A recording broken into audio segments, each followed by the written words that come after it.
안녕하세요. 잡시광입니다. 기본적으로 모든 기업은 이윤 창출을 목적으로 하고 있습니다. 하지만 돈이 안 되는 것을 뻔히 알면서도 사회공헌을 위해 적자를 감수하면서도 특정 제품을 생산하는 회사들이 있습니다.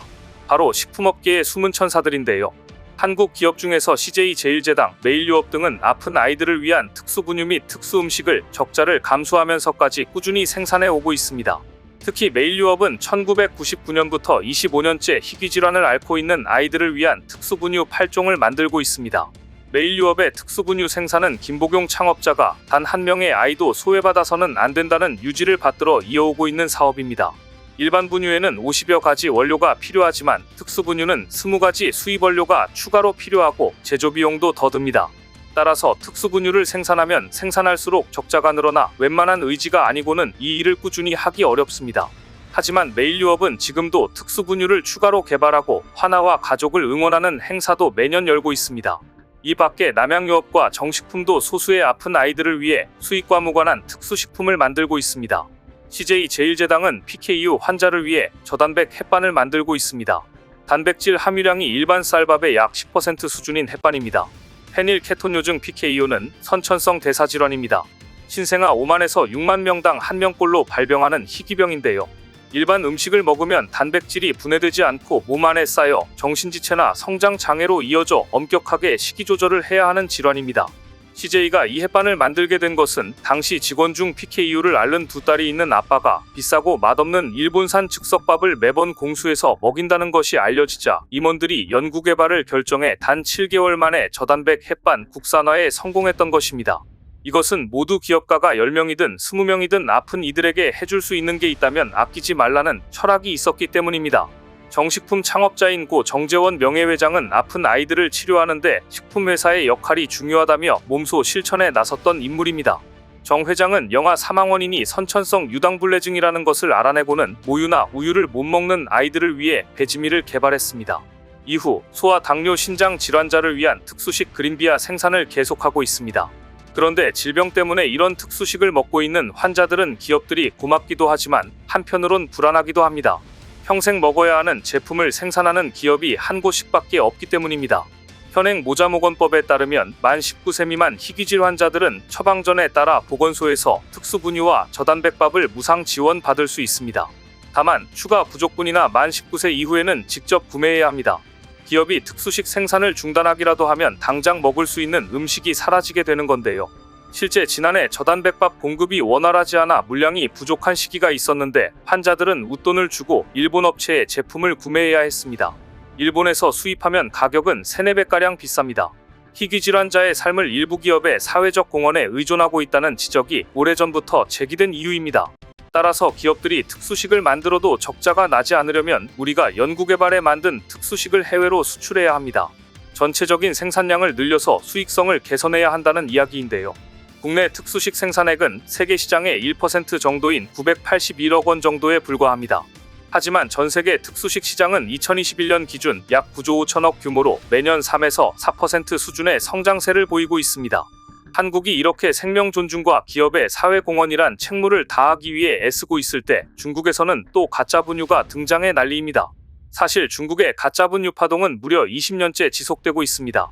가짜 저질 분유와 멜라닌 분유 파동으로 홍역을 치렀던 중국에서 또다시 가짜 분유가 등장해 젖먹이 부모들이 불안에 떨고 있습니다. 스위스 헤로그룹의 중국 총대리점인 헤로 수출입 유한공사가 생산 허가를 받지 않고 가짜 분유를 만들어 판매했다가 발각된 것인데요. 심지어 이 회사는 가짜 분유를 네덜란드산 캐리케어 분유라고 속여 판매했다가 덜미가 붙잡히고 말았습니다. 스위스 헤로그룹은 네덜란드, 스페인, 이탈리아 등지에 공장을 두고 캐리케어 상표의 분유를 생산하고 있는데요. 장수성 수저우공업단지에 공장을 둔 헤로 수출입 유한공사는 정체불명의 수입 분유의 유통기간이 지난 분유를 혼합한 것으로 드러났습니다. 경찰은 수저우 검역국으로부터 이런 사실을 통보받고 이 회사 책임자를 체포하고 전면적인 수사에 착수했습니다. 문제는 수저우 검역당국이 작년 11월 문제의 공장 생산 라인을 폐쇄하고 조사에 착수했으나 별다른 조치를 취하지 않아 조사가 시작된 지 4개월 후에도 가짜 상표를 단 저질 분유가 전국 시장으로 팔려나간 것으로 드러난 것입니다. 가짜 분유가 적발된 이후에도 생산 금지를 시키지 않아 그 사이 이 분유를 먹은 아기들이 발생한 것입니다. 수저우 당국은 보도가 나간 후에도 가짜 분유에 대한 리콜이나 판매 중지 조치를 요구하지 않았는데요. 문제의 회사는 중국 언론이 대대적으로 보도를 하고 난 후에야 홈페이지에서 이 분유의 판매를 중지했습니다. 결국 중국 당국은 뒤늦게 문제의 분유에 대해 수거령을 내렸고 대형 유통업체들은 매장에서 이 분유를 치워버렸는데요.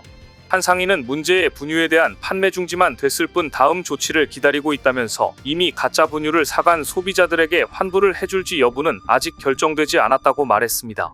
중국에선 지난 2004년 안우이성 푸양현에서 가짜 저질분유 사건이 발생해 충격을 준 바 있습니다.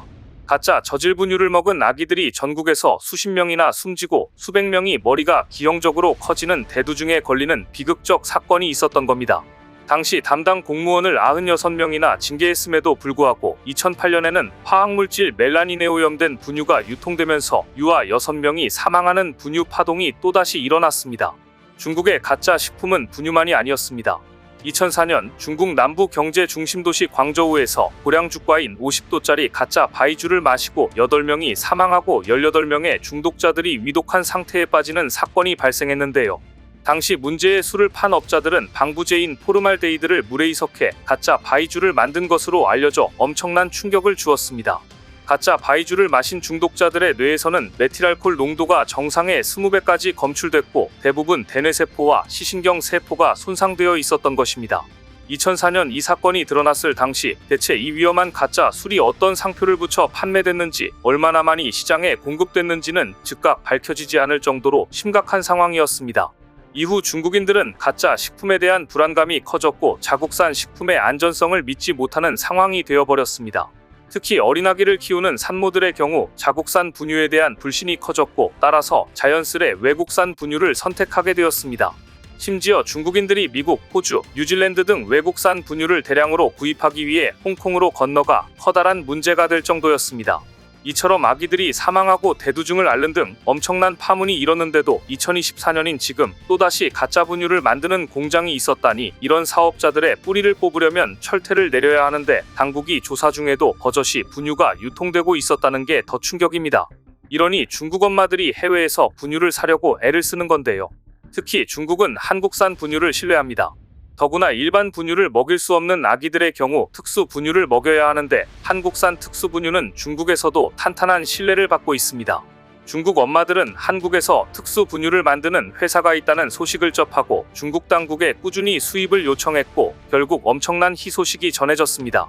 무려 25년째 선천성 대사 이상 환아들을 위한 특수 분유를 제조, 공급해온 메일유업이 드디어 선한 마음을 가지고 행한 일에 보상을 받게 됐습니다. 메일유업이 중국 시장에 선천성 대사 이상 환아들을 위한 특수 분유를 공급하게 된 것입니다.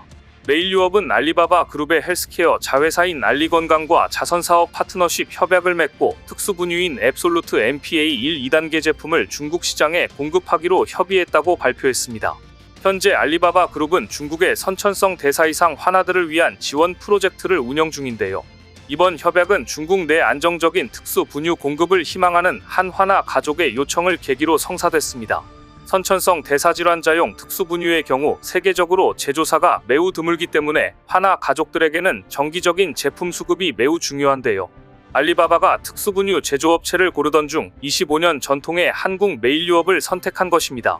메일유업은 앱솔루트 MPA 1, 2단계 제품 공급을 계기로 특수 분유의 공급 품목을 점차적으로 늘려갈 예정인데요. 더불어 중국 선천성 대사 이상 환아들을 위한 기업 사회공헌 활동에도 참여할 계획입니다. 이것은 한국 기업들 입장에서도 굉장한 소식입니다.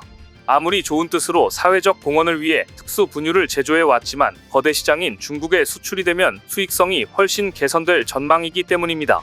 결국 생명 존중의 가치와 기업의 사회 공헌을 위해 애써온 한국 기업들이 오랜 세월 지켜온 신념에 대한 보상을 받은 것이고 나아가 한국 기업이 중국의 선천성 대사 이상 환아들을 구하게 된 것입니다.